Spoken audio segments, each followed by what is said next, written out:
बिस्मिल्लाहिर्रहमानिर्रहीम।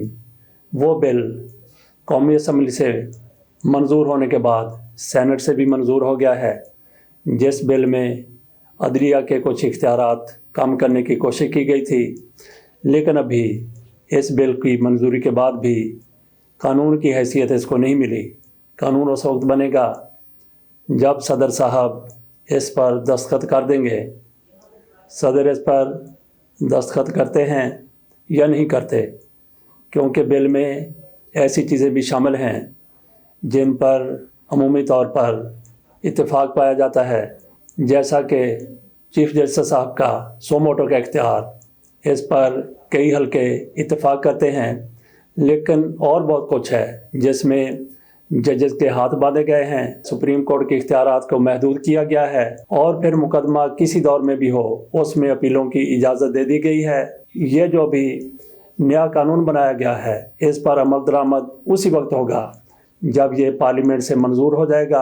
पार्लियामेंट से अभी मुकम्मल मंजूरी नहीं हुई, गो के कौमी असम्बली ने इसको मंजूर कर लिया है। कायमा कमेटी में मामला गया था और उन्होंने फौरी तौर पर इस पर बहस की है।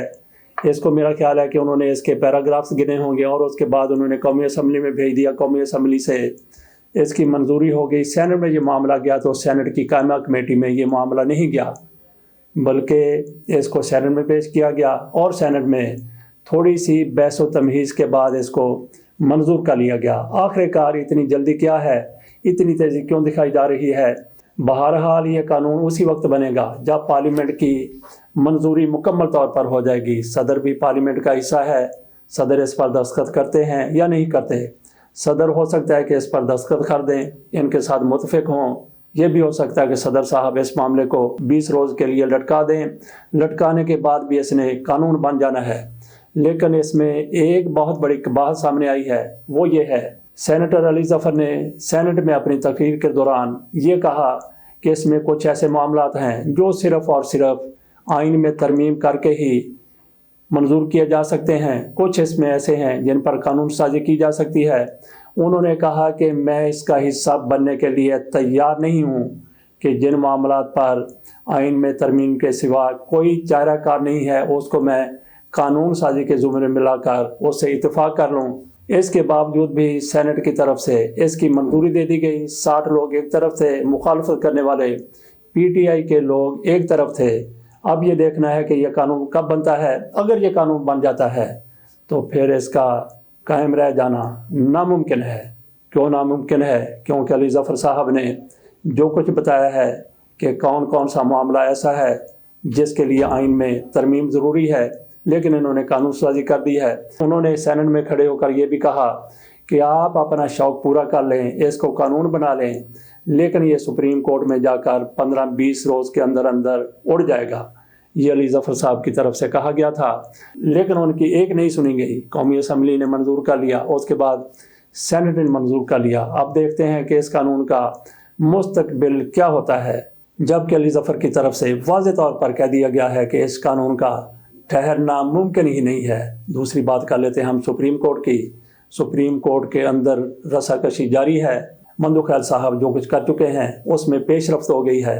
मंदू खैल ही नहीं बल्कि काजी फाइसा साहब की तरफ से और जस्टिस अमीनुद्दीन साहब की तरफ से जो कुछ किया गया था वो मामला भी आगे बढ़ गया है। जस्टिस अमीनुद्दीन साहब उस बेंच का हिस्सा थे जो इलेक्शन कमीशन के इलेक्शन के इल्तवा के हवाले से तश्कील दिया गया था। अमीनुद्दीन साहब ने चूँकि काजी फाइसा साहब के साथ एक बेंच में बैठकर ये कह दिया था, ये हुक्मनामा जारी कर दिया था कि चीफ जस्टिस को खसूसी बेंच बनाने का इख्तियार हासिल ही नहीं है, और उसके साथ साथ ये भी हुक्म दे दिया था कि जितने भी सो मोटो के तहत केस चल रहे हैं वो यहाँ पे हैं, वहीं पे रोक दिए जाएं, वहीं पे मुंजमद कर दिए जाएं, वहीं पे उनको मुलतवी कर दिया जाए जब ये फैसला वो कर चुके हैं। और साथ ये भी कहा जा रहा है कि सुप्रीम कोर्ट जो केस सुन रहा है वो एक सो मोटो के तहत लिया गया केस है, जबकि चीफ जस्टिस की तरफ से ये कहा गया था कि ये वो केस नहीं है जो सो मोटो के तहत हम सुन रहे थे, वो अलग केस था, ये अलग केस है।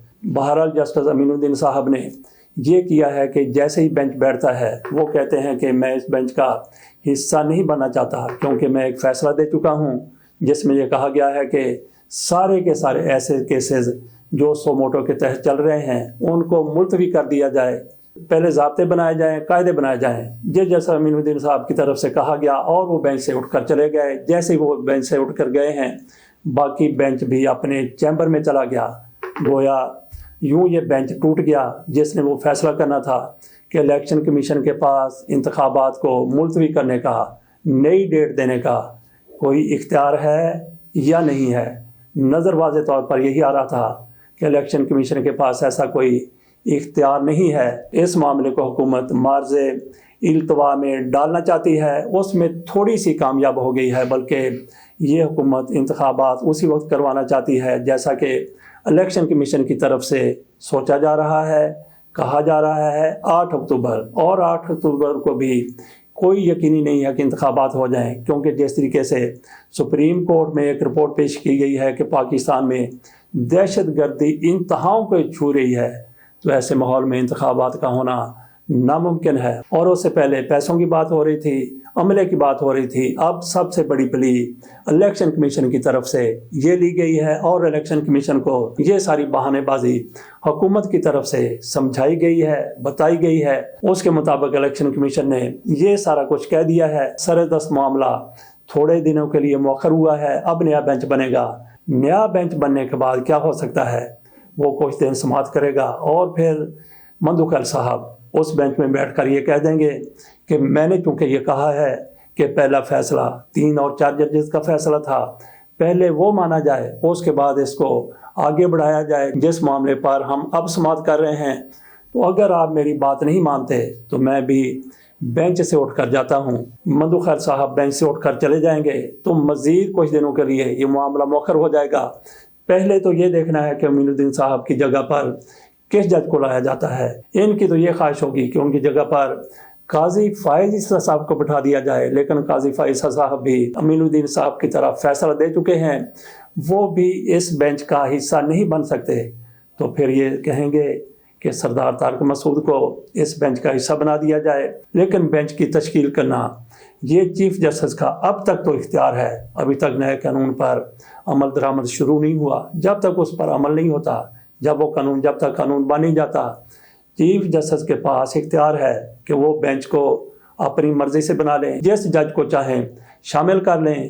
تو ہو سکتا ہے کہ علی اکبر مظاہر نقوی صاحب کو اس بینچ کا حصہ بنا دیا جائے، اور اس کے بعد جب مندوخیل صاحب چلے جاتے ہیں، جس کا امکان پیدا ہو چکا ہے کیونکہ حکومت کی طرف سے اس معاملے کو مزید تاخیر کا شکار کرنا ہے۔ تھوڑی سی بات آپ کر لیتے ہیں مریم نواز شریف صاحبہ کے حوالے سے۔ مریم نواز شریف صاحبہ اس سارے معاملے میں بہت زیادہ خوش ہیں، کیونکہ ہر چیز ان کی منشا کے مطابق، ان کی مرضی کے مطابق، بلکہ دوسرے لفظوں میں ان کی ہدایات کے مطابق ہو رہی ہے۔ وہ لیول پلینگ فیلڈ چاہتی ہیں، عمران خان کو اسی طریقے سے وہ فکس کرنا چاہتی ہیں جس طریقے سے وہ سوچتی ہیں کہ ان کے والد کو فکس کیا گیا تھا۔ وہ کہتی ہیں، بلکہ پوری مسلم لیگ نون کہتی ہے کہ میاں نواز شریف کو ایک اقامے پر نکالا گیا تھا۔ گویا ان کی نظروں میں یہ ہے کہ اقامہ ایک چھوٹا سا جرم ہے، پاکستان کا وزیر اعظم ہو اور وہ اقامہ لے لے، کیوں اقامہ لے لے، اس کا تو اقامہ بنتا ہی نہیں ہے۔ اور پھر ہمارے ججوں کی طرف سے یہی کیا جانا تھا کہ ان کے پاس ایک جواز آنا چاہیے تھا کہ میاں نواز شریف کو نااہل قرار دینا ہے۔ انہوں نے آخر کار اقامہ لیا تو کیوں لیا؟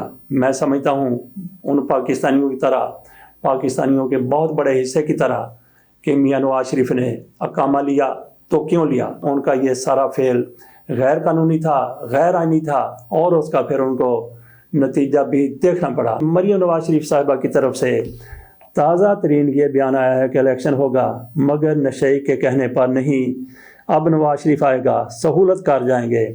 مریم نواز شریف صاحبہ کہتی ہیں کہ اگر الیکشن ہوگا تو نشئی کے کہنے پر نہیں ہوگا۔ نشئی یہ کس کو کہہ رہی ہیں؟ ان کا اشارہ ہی نہیں بلکہ یہ عمران خان کو نشئی کہہ رہی ہیں۔ ان کے ایک لیڈر ہیں مریم اورنگزیب صاحبہ، انہوں نے کچھ عرصہ قبل کہا تھا کہ میاں نواز شریف ایک نشہ ہے، تو یہ نشہ مریم اورنگزیب صاحبہ کو لگا ہوا ہے۔ تو کیا جس کو نشہ ہو وہ نشئی نہیں ہوتا؟ عمران خان اگر نشئی ہے تو پھر مریم اورنگزیب صاحبہ بھی اسی طرح سے نشئی ہیں۔ اور جو لوگ یہ کہتے ہیں کہ نواز شریف ایک نشہ ہے، उनको भी फिर आप नशेइयों की फहरिस्त में, उनकी लिस्ट में शामिल कर लें। तो बाकी मरीम नवाज शरीफ साहबा की तरफ से ये कहना कि अब नवाज शरीफ आएंगे और नवाज शरीफ के जो मुखालफिन थे और उनके जो सहूलतकार थे वो आप जाएंगे, वो कहाँ जाएंगे? उन्होंने तो पाकिस्तान में रहना है। पाकिस्तान से जो लोग बहाने बनाकर भागते हैं, पाकिस्तान से चले जाते हैं, वो कौन लोग हैं? वो एक नहीं, दो नहीं, बल्कि पूरे का पूरा टब्बर है।